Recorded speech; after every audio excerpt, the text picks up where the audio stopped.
Boa, pessoal. Pare de comprar Bitcoin imediatamente, meu amigo. Imediatamente, se você não tem essas 3 coisas que eu preparei aqui para esse vídeo em dia, em ponto. Se você não tem, cara, para de comprar Bitcoin. Só para até você ter essas 3 coisas ou pensar sobre essas 3 coisas antes de começar aí os seus aportes. Bom, sem muita enrolação, começando aqui pelo primeiro ponto, reserva de emergência. É uma coisa que eu não vou cansar de falar aqui para vocês. Tem até um ditado que eu já ouvi aí pela internet, que se você não falou uma coisa muitas vezes a ponto de ficar de saco cheio de repetir ela, é porque você não falou ela o suficiente ainda. E eu sinto que eu não tô de saco cheio de falar sobre isso aqui no canal ainda, então significa que eu não falei vezes suficientes. Cara, reserva de emergência sempre foi uma coisa que eu deixei para depois, como vocês sabem, né? Eu sempre fui muito ansioso assim para começar, né, na renda variável.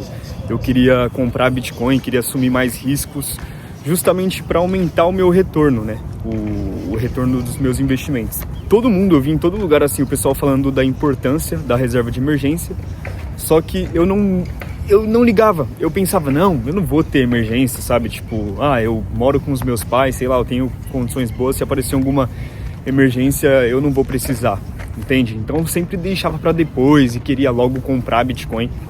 E em momentos como esse, né, bear market, que o Bitcoin tá caindo aí 50%, você percebe que é aí que entra a importância de ter uma reserva de emergência, né?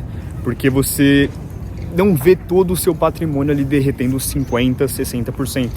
E é esse dinheiro que vai fazer você conseguir aguentar essa volatilidade toda, né? Sem falar também nas oportunidades que você consegue adquirir de aportes quando o Bitcoin está caindo e você tem dinheiro ali parado, sem volatilidade alguma. É esse dinheiro que você vai conseguir tirar para fazer esses aportes maiores, para, enfim, encher a mão quando o Bitcoin estiver caindo desse jeito. Cara, se você não tem uma reserva de emergência ainda, simplesmente pare de comprar Bitcoin, mano. Para de comprar Bitcoin, ou sei lá, diminui sua exposição um pouco, fica na renda fixa, juntando uma grana aí, devagar e sempre. Aquele que sempre tá ali aportando, devagar, sobrevivendo ao longo do tempo no Bitcoin, vence. Porque não adianta nada você tá aí all-in no Bitcoin, tá aí 100% empenhado em comprar Bitcoin, acumular o máximo de Bitcoin que você conseguir, e na primeira quedinha assim de 50% você precisar vender ele, ou sei lá, não aguentar e acabar vendendo por medo de perder dinheiro ou coisa do tipo. Com a reserva de emergência você não vai passar por isso. Você vai ver o Bitcoin caindo e você vai conseguir enxergar isso não como um problema, mas sim como uma oportunidade. Porque nada mais nada menos é o Bitcoin saindo de mãos fracas e indo para mãos fortes, sabe? Não tem outra explicação para quedas do Bitcoin a não ser essa. É o mercado dizendo, pô, o Bitcoin não tá tão atrativo assim, e eu vou tirar o meu dinheiro e vou colocar em outra coisa. Esse dinheiro que tá saindo do Bitcoin, ele tá indo para outro lugar. Então é Bitcoin saindo de mãos fracas e indo para mãos fortes. E essas mãos fortes que estão comprando agora, eles têm isso que você não tem, que é a reserva de emergência. Eles têm caixa. E é exatamente por isso que eu tô falando para você. Se você não tem caixa, se você não tem reserva de emergência, se você não tem dinheiro em renda fixa, pare de comprar Bitcoin imediatamente, porque você não vai aguentar. Foca em fazer uma boa reserva de emergência, no mínimo 6 meses dos seus custos de vida, e o ideal 12 meses assim do seu custo de vida seria espetacular. E depois que você fizer essa reserva, aí sim você pode começar a pensar em comprar Bitcoin. Porque se você não fizer isso, meu amigo, eu te garanto que você não vai durar muito tempo, não. Você não vai durar muito tempo. Eu, inclusive, em algumas situações já precisei até vender Bitcoin porque eu precisava utilizar, né? Porra, eu precisava de liquidez ali, tava precisando gastar dinheiro, alguma emergência. E eu precisei vender Bitcoin porque não tinha uma reserva, não tinha de onde tirar ali, né? Bom, segundo fator aqui que você tem que estar em dia é ter boas fontes de renda. E esse é um detalhe importante, né? Porque se você perguntasse para mim hoje, Gustavo, você recomenda que eu compre Bitcoin ou, sei lá, invista em algum tipo de curso técnico, faculdade ou empreenda? Cara, eu vou te responder com segurança: invista nas suas fontes de renda.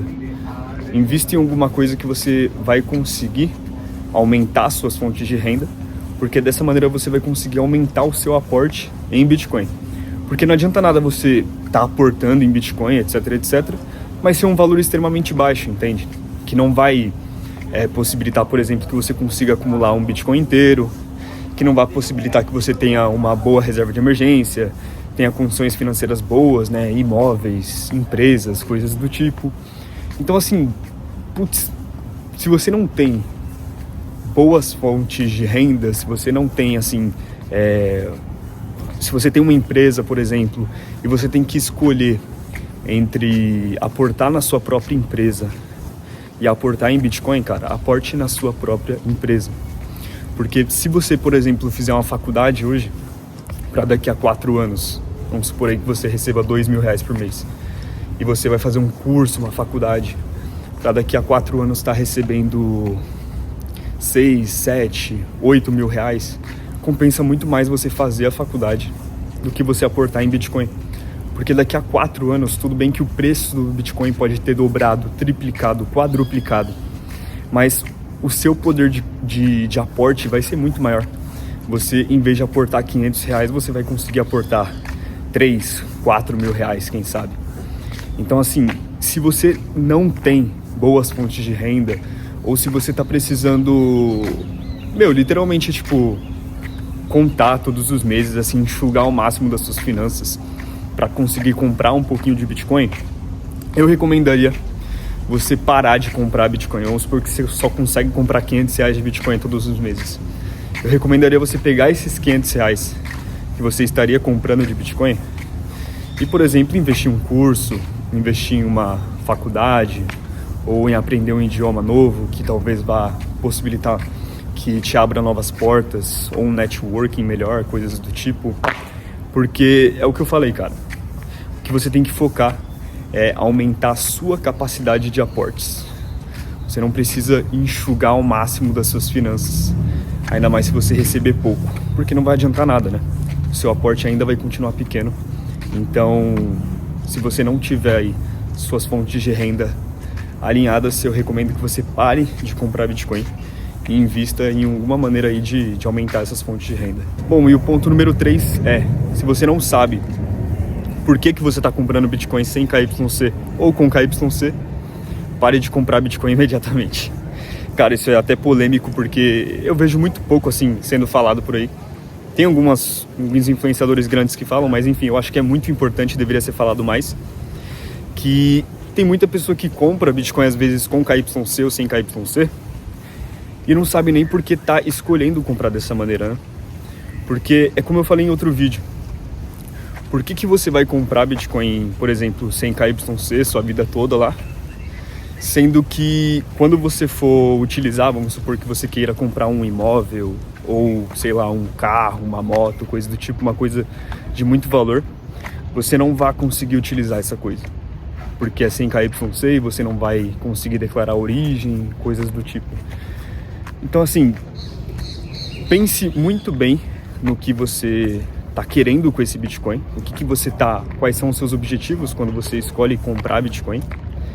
E avalie, cara, não tem problema, por exemplo, se todos os seus objetivos girarem em torno de, sei lá, ganho de capital, valorização do seu patrimônio para dar de entrada em algum imóvel, comprar alguma coisa para você no futuro, para sua família, se todos os seus objetivos girarem em torno disso, não tem problema algum você comprar Bitcoin só com KYC. Eu sei que muita pessoa fala aí na internet, tipo, porra, comprar Bitcoin em corretora é uma burrice, comprar Bitcoin em corretora é um erro, mas se você vai precisar declarar essa origem de qualquer maneira, uma hora ou outra, o que você vai fazer? Vai comprar sem KYC? Para quando for utilizar esse dinheiro você não conseguir? Entende? Porque eu acho que são duas maneiras de comprar com dois objetivos totalmente diferentes. Por exemplo, com KYC é quando a pessoa quer comprar alguma coisa no futuro, né?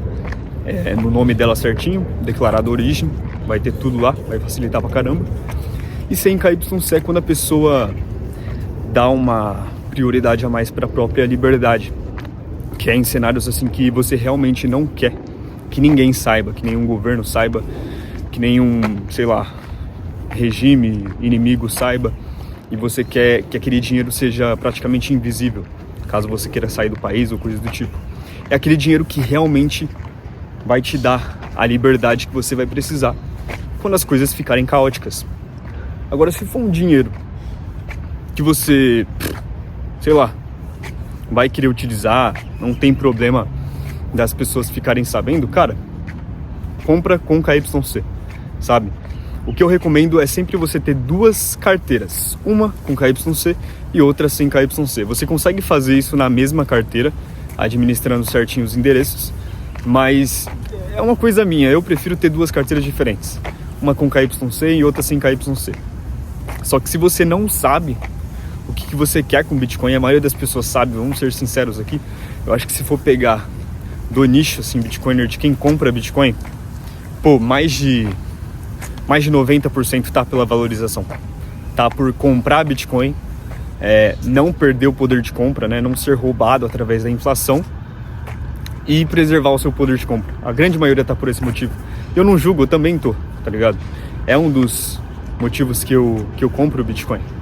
Só que quando você tem um objetivo, você precisa agir de acordo com esses objetivos, né? Então, se você quer preservar o seu poder de compra para comprar alguma coisa no futuro, como eu disse, compre com KYC. Vai ser uma dor de cabeça a menos aí para você e você vai até também economizar nas taxas, né? Porque se comparar a taxa P2P com taxa de corretora, é ridiculamente menor comprar em corretora do que em P2P. Bom, é isso, rapaziada. Eu acho que eu falei tudo que eu tinha para falar. Esses são os 3 pontos que você precisa ter em dia. Se você quiser começar a comprar Bitcoin ou estiver comprando Bitcoin, eu recomendo que você pare até resolver esses 3 pontos. 1, reserva de emergência.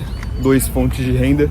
E 3, decidir se você vai comprar majoritariamente com KYC ou sem KYC. Fechou?